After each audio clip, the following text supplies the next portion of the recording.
Boa noite, meus irmãos, sejam bem-vindos para mais um Consciência Cristã Podcast. Estamos sendo transmitidos pela TV Maior, estamos sendo transmitidos pelo YouTube e você está conosco aí em mais ou menos umas 4, 5 horas aí de transmissão com toda a programação que começou às 7 horas da noite, está vindo até esse horário aqui junto conosco. É uma alegria ter você aqui nesse Consciência Cristã Podcast. E nesse momento estamos aqui para bater um papo com o pastor Paulo Júnior. Vamos falar sobre o Evangelho. O que é o Evangelho? O que de fato podemos compreender sobre isso e de que maneira esse Evangelho transforma a nossa vida. Boa noite, pastor Paulo Júnior. Seja bem-vindo aqui à Consciência Cristã, mais um ano. Boa noite a você, a todos os irmãos que nos ouvem e que nos veem. Para mim é uma alegria, um privilégio, um prazer muito grande estar aqui podendo participar desse podcast. Pastor Paulo Júnior, quando nós ouvimos falar sobre o Evangelho, nós ouvimos pessoas dizerem que nós devemos crer no Evangelho. Pregadores falam sobre pregar o Evangelho. Até a própria Igreja Católica, em sua liturgia, tem um momento da leitura do Evangelho. A palavra Evangelho, ela pode, com o passar do tempo, ter adquirido diversas conotações, diversos significados. Mas, biblicamente falando, o que é o Evangelho? Para nós entendermos o que é o Evangelho, nós precisamos saber qual é o mal do homem. Por incrível que pareça, ao longo dos anos, ele foi perdendo a sua essência, porque parece que o problema do homem hoje é social, é financeiro, é físico e sentimental. Portanto, o Evangelho que se prega hoje, ele vai de encontro com o problema social e o problema físico. Mas esse não é o grande mal do homem. O problema do homem não é natural, não é físico, é espiritual. O problema do homem é o pecado. O estado do homem é de morte espiritual e de condenação eterna. A partir daí nós conseguimos então definir o significado do Evangelho. O Evangelho é a boa nova de Deus para o homem, de modo a resgatar o homem desse estado, salvá-lo da condenação e trazê-lo da morte para a vida, mediante ao sacrifício do seu filho, como foi pregado hoje. O seu filho, estando no céu em sua glória, desce à terra e se faz carne, para se tornar como um de nós. Para quê? Se o problema do homem é o pecado, e o pecado faz ele estar em débito com Deus, e o débito leva ele a uma punição, ao se fazer homem, Jesus se faz pecado, e leva com ele o débito, e tem que pagar pelo débito, morrendo naquela cruz, de forma substitutiva. Esse é o Evangelho. Como o homem deve responder a essa mensagem, a esta obra, este ato? Deus vir na terra, em forma humana, e morrer na cruz, levando sobre ele nossos pecados. Ele deve responder essa obra, ou a mensagem do Evangelho, com arrependimento e fé. A confiança que aquela obra na cruz foi suficiente para salvá-lo. Basicamente é essa a mensagem do Evangelho. E ao crer nessa mensagem, ao confiar nessa obra de Cristo na cruz, quais os efeitos práticos para a vida do homem? É interessante, você citou uma palavra aí que também está em desuso. Por causa da herança romana, a ideia de salvação, de evangelho, consiste ou converge nas obras. Você precisa fazer alguma coisa, uma boa ação, ou acrescentar alguma coisa ao sacrifício de Cristo, para receber a expiação.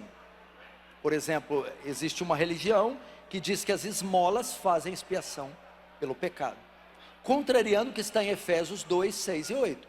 Pela graça sois salvos, por meio da fé. Isso não vem de vós, é dom de Deus, não vem de obras para que ninguém se glorie. Portanto, o sacrifício de Cristo é pleno e suficiente para salvar. Não podemos acrescentar nada a Ele, nós só podemos recebê-lo. Como nós fazemos? Com a fé. apenas depositando nossa confiança, sem nenhuma obra de justiça, porque elas são trapos de imundícia, como diz Isaías. Ao colocar essa fé em Jesus, acontece o quê? No tribunal de Deus, no céu, nós recebemos a sentença favorável, somos declarados legalmente justos, é o que chamamos de justificação. Diante de Deus, somos isentos dos nossos pecados, somos absolvidos da culpa do pecado e declarados justos, perdoados. Agora, quais os efeitos dessa justificação? É a segunda doutrina, santificação. Há uma transformação na vida do indivíduo, de modo que ele vai andar em novidade de vida, uma nova vida. Ele vai voltar as costas para o pecado, ele vai voltar as costas para o mundo. Quando fala mundo, é o sistema de valores e ideologias, e vai andar agora na prática da justiça, a obediência aos mandamentos. Ele vai então receber uma nova natureza e uma vida nova. Diante dessa perspectiva da santificação, a partir da sua análise, como de fato tem sido esse assunto na igreja brasileira? Porque tem muitas pessoas que acabam dizendo assim: eu entreguei minha vida a Jesus, agora eu sou evangélico. Mas muitas vezes você não vê um testemunho prático na vida. E de que forma a igreja brasileira, a igreja evangélica brasileira, tem testemunhado nesse aspecto? Eu já vou aproveitar o gancho e, felizmente, o Dr. Martin Lloyd Jones diz que o pecado levou o homem aos extremos. E ele sempre tende a ir para os extremos. O ideal é nós termos uma visão equilibrada. Nós temos de um lado o legalismo e do outro o antinomismo. O legalismo o legalista é aquele que quer obter o favor de Deus mediante a obediência irrestrita de mandamentos. O antinomismo já exclui a lei, ele diz: é tudo pela graça, eu não preciso fazer nada. Tem que haver um equilíbrio. Nós, em teologia, nós falamos da salvação em 3 tempos: passado, justificação, Deus lida com a culpa do pecado; presente, santificação, Deus lida com a presença do pecado; e futuro, santificação, Deus lida com o poder do pecado; futuro, glorificação, Deus lida com a presença do pecado. A evidência que eu fui justificado passado, é que agora no presente eu estou sendo santificado.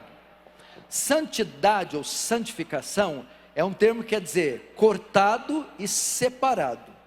Quando o pecador vem para Jesus e o martelo do céu dá uma sentença favorável e ele é justificado, há uma ruptura com o mundo, o sistema, essa ideologia que segue Satanás e os valores caídos.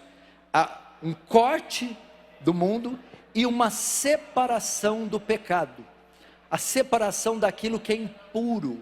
Eu começo a sujeitar a minha vida a cada aspecto do mandamento, mas não como legalista para obter a salvação, mas porque já sou salvo, e não para acrescentar algo à obra de Cristo, mas por gratidão. Portanto, a vida de um salvo é uma vida de pureza, é uma vida de separação, é uma vida de santidade. Dizer que é salvo e viver como ímpio, como o mundo vive, é uma negação da obra de Cristo, porque aquele que diz estar em Cristo, como diz Coríntios, nova criatura é, as coisas velhas passaram e tudo se fez novo. Isso vai ser refletido aonde? Na relação com a esposa ou marido, de pais com os filhos, na escola, no trabalho, o vocabulário, a vestimenta, como eu uso dinheiro, o que eu ocupo o meu pensamento e aquilo que ocupa o meu coração. É mais ou menos isso que é santificação. Fazendo a relação entre a santificação e o tema da nossa conferência, Rei dos Reis, quais são os aspectos do reinado de Cristo que favorecem a minha santificação? Isso é muito importante, a doutrina também da nossa união com Cristo. Por que a maioria de nós falha? Eu digo nós porque eu e você fazemos isso todo dia. Nós tentamos buscar santificação apenas na força do nosso braço. Na obra da justificação, ela é unilateral, o homem não participa, é só Cristo. Na santificação, sim, o homem contribui. mas juntamente com Cristo. O problema é que nós esquecemos da parte de Cristo, e nós queremos tentar tudo na força da carne. É necessário que Cristo nos concede graça, na nossa conversão, a nossa união com Ele, e aí Ele opera em nós a mortificação da carne. Em nossa união, o senhorio de Cristo passa a reger nossas vontades, nossas pulsões, e passa a dominar as nossas inclinações carnais. Portanto, quando tentamos santificar na dependência de Cristo, do seu reinado, do senhorio dele em nós, nós vencemos.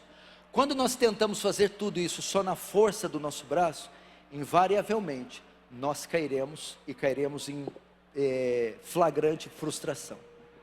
Para nós finalizarmos, olhando para aquela câmera ali, para essa ou para essa?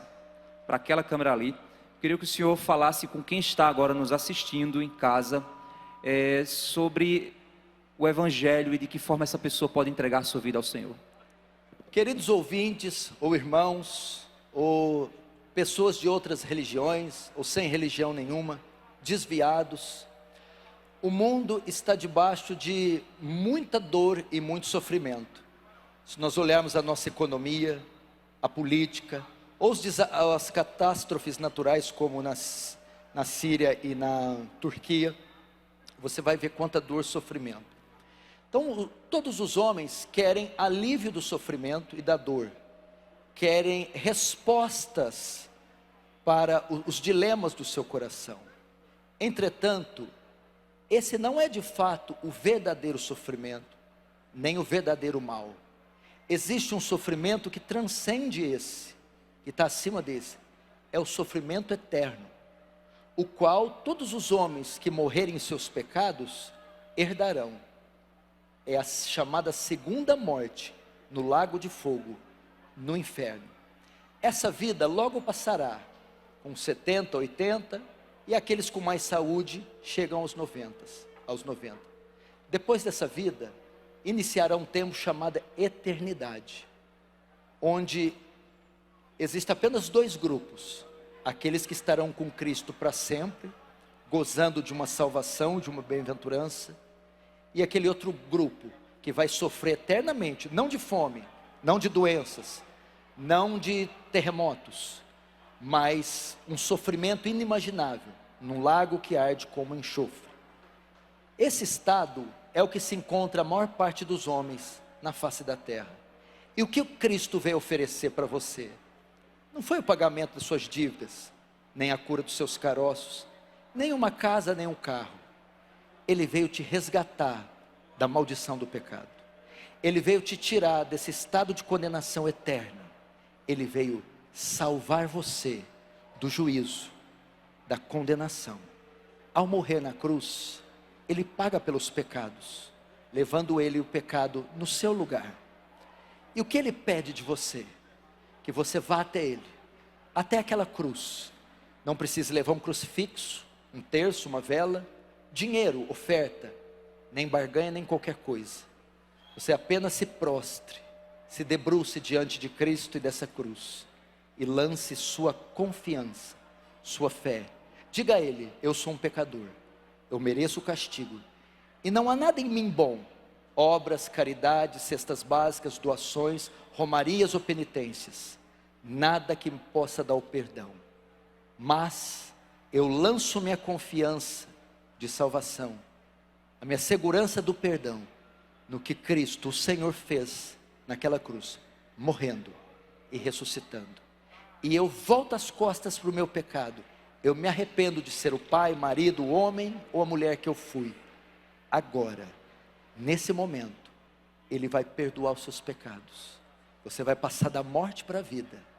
E vem a morte quando vier, hoje ou daqui a 50 anos.